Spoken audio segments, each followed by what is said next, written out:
All right, you ready to do this? Yeah. Let's do this. Okay, fishing report for this week. Now, before we dive into the actual report, Brock and I have something we need to clarify. We got some emails this week where people seem to think that we don't like pike fishing. Okay, so I know sometimes we say there's a lot of small pike, we get annoyed by that. We don't like that they're small. Thank you, Brock. We don't like that they're all small. How do you feel about catching a big pike? It's freaking awesome. It is amazing. Okay, we have a couple of videos we've made in the past. I'm throw some pictures up here. We've been pike fishing. We've had a really good time doing it. It's fun. It's the small snakes, hammer handles, not so much fun. But let's just say you caught a fish like Mia caught this week. Let's show that photo here.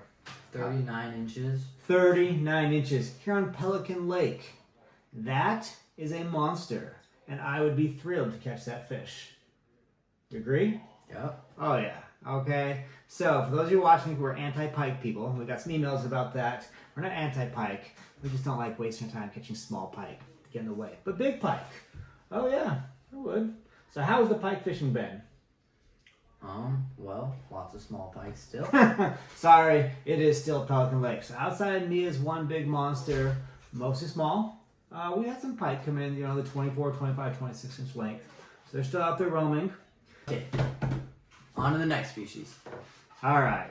Well, the next species, not so far removed from pike fishing.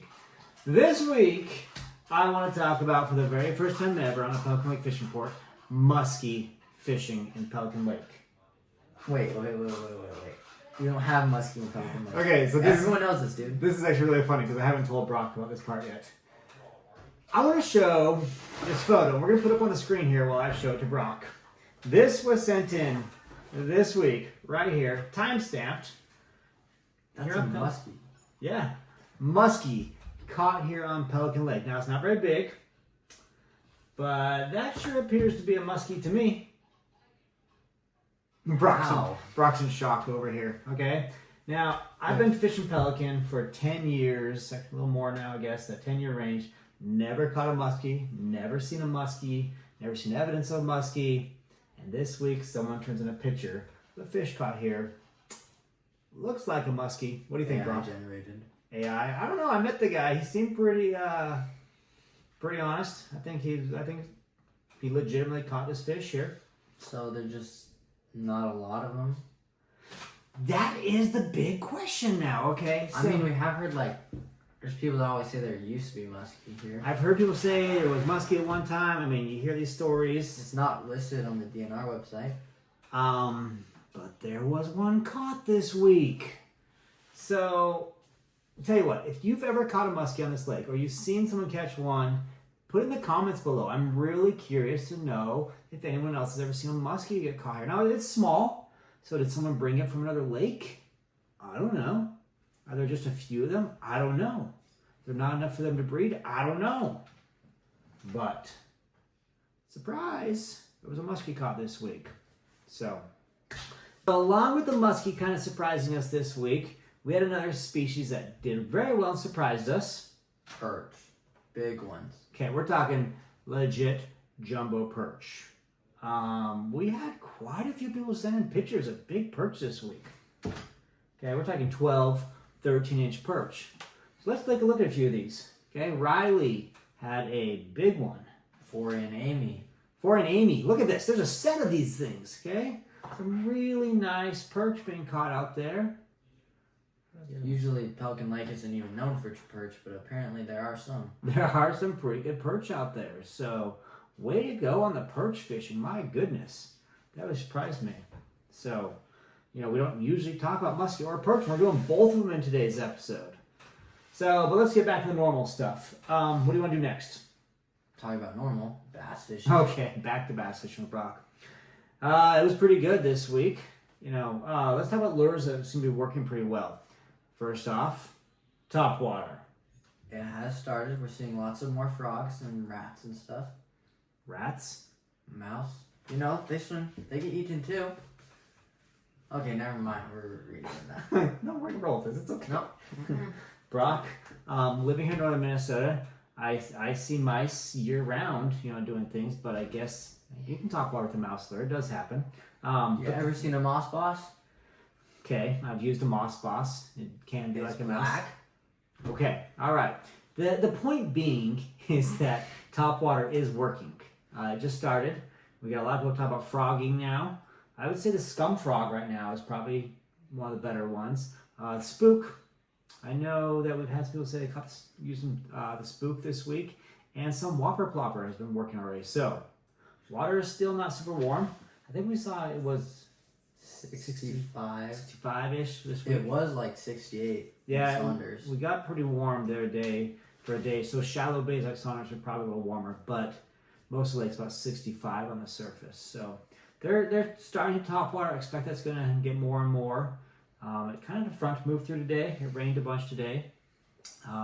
But this next Sunday, I saw it's going to be in the upper 80s, like 87. So that'll warm the water up. Top water's going to keep improving. So what else besides top water? Ned rigs still working pretty well. I mean, I feel like they're kind of like waning off, but then they still do work. But soon they will probably not work as well. The Ned rig's probably going to slow to a certain degree.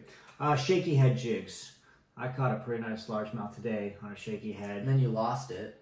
Okay, thank you, Brock. Yes, wait, I lost the lure. I lost the fish. The lure. I did lose the lure. That's right. You caught a rock.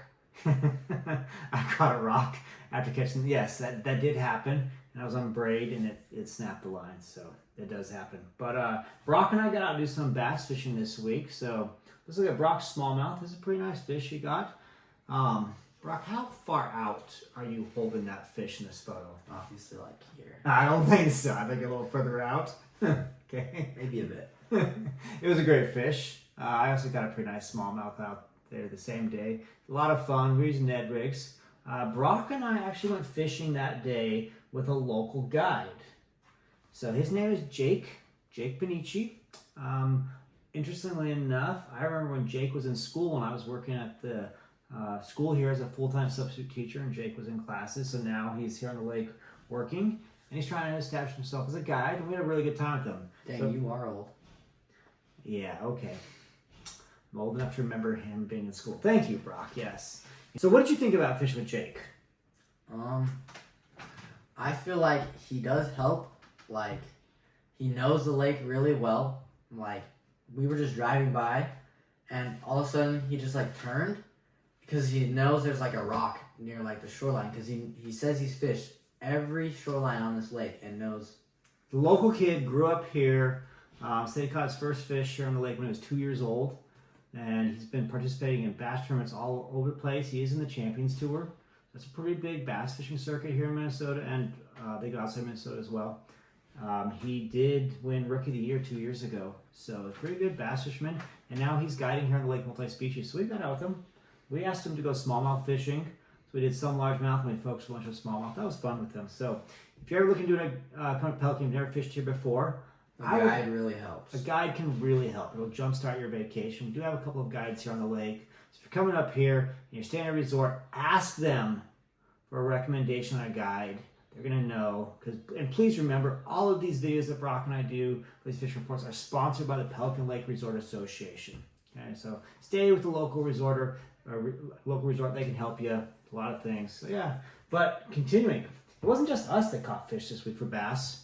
There was a lot of pictures. We got a lot of pictures. Let's show a few of these pictures. There's some pretty nice fish. One of the cool things here, kids are catching fish. So let's show Lexi first.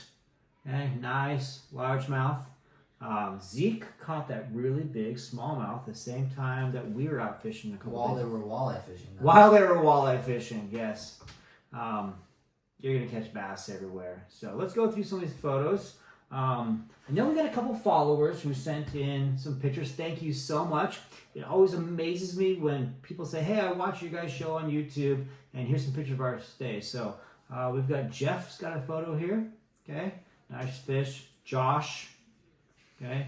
I think gentleman's name is Randy from Texas sent this one in. So thank you so much for sending these in. We're going to keep rolling through some of these photos of bass. There's a lot of them. There's a lot of them. You know, when Brock and I go fishing, we catch one, we always say, oh, there's another Pelican Lake bass. So Brock, when you hear Pelican Lake bass, what do you think? Fat. Okay. They all seem to be about 18 inches. There's like this size that they just come in. All right. So Again, wacky rigs, Senko's Texas rig, seen some Carolina rigs. Chatterbaits were working. Chatterbaits, yeah, you were doing pretty good on chatterbaits. So, yeah, a lot of stuff hitting off the bass right now. I know the fish everybody wants to know about, seems to want to know about, is walleye. I'd say it's still kind of slow this year. It never. I mean, they are catching like one a day maybe. Well, not in the entire lake. Like Yeah. go out fishing, doing stuff. When I went fishing the last 2 times, we caught one every time. Yeah. Okay. So you out fishing, catch one here, one there, but we're not, just landing them all over the place at the moment. So been a tough year. The big one this week was submitted by Anna, another follower watches the show. She sent this in. Check out this beast, 30.5 inches long. All right. So congratulations on that fish. That is a beautiful fish. If you haven't been walleye fishing, I don't think you realize how rare a 30-inch walleye is. I have been trying to catch one. I would kill to catch 30-inch walleye. I've never done it. I do have a 29.25 inch, that I caught. Well, I have a 30-inch. All right, here we go. Yes. Brock, tell us again, how big is your biggest walleye you've ever caught? Also 30.5. Yeah, he did it like 3 years ago, 12 years old. And I've never cracked 30. So Brock's in the great 30-inch club. I'm not. Yeah, thank you for bringing that back up again. Salt in the wound. Okay? You're welcome. Yeah, well done. But there were some walleye caught this week. Jimmy got one. Okay, Nate sent in a photo of a nice walleye. How big was Nate's? You were 25. 25? Were you with him that night? Okay, Brock was out fishing with Nate. Having a good time there. So yeah, some walleye coming in here and there, but not like they have in previous years. So I don't know what's going on. Maybe conditions aren't quite right this year. Well, they did release all those walleye fries. Yeah, so there's a whole bunch of little ones now. It'll be a while on those ones. We'll see. Well, I'm saying they're just like giving food. Yeah, they are. They're out there being eaten by other fish. Walleye will feed. They are cannibalistic, so maybe at some point the food will run out and the walleye will bite again. Maybe it'll take the fall. I don't know. Summer's warming up though. So, crappie. I keep saying the crappie bite is basically done for the year, and everyone just keeps sending more photos of crappie being caught. So here we go. We got a whole bunch here. Mario sent in a picture of a nice crappie. Jimmy sent in a picture of a nice crappie. Okay, lots of good crappie coming in. Scott had a good one. So lots of people catching nice crappies still. It's not totally over. Bluegills though. I think the big bluegill of the week was sent in by Michelle this week. So pretty nice bluegills coming in. Fishing as a multi-species fishery, Pelican is really doing well. So yeah, no complaints for me on that one. But it's been a great week of fishing. So weather has been pretty good the last few days. We haven't had any high wind days. Today was the first day of rain in a long time. Well, we didn't need it. We do need the rain. We could use quite a bit more rain. So please, if you're praying for us to get rain, help out all the forest fires all over Canada and everything, keep those prayers coming. We need more rain. The lake is low. So, but yeah, anything else you want to add for the report this week? All right. Well, Brock tried to keep his bloopers down to a minimum this week because he doesn't want me putting weird things in the report anymore. That's not even funny, dude. So thanks for watching. Thank you so much for tuning in. I'll have another report for you in another week. And please keep those pictures coming. If you have a fish you want to share with us, here's the email again on the screen, info@crazygoodfishing.com. If you like watching these videos, you want to see some more fun videos of us fishing, Brock and I do have another fishing channel that we do together. It's called Crazy Good Fishing. We fish all over the world on that channel and here in Minnesota. So please check us out on there. Thanks, and until next time, tight lines. Okay, you ready? Oh, guys.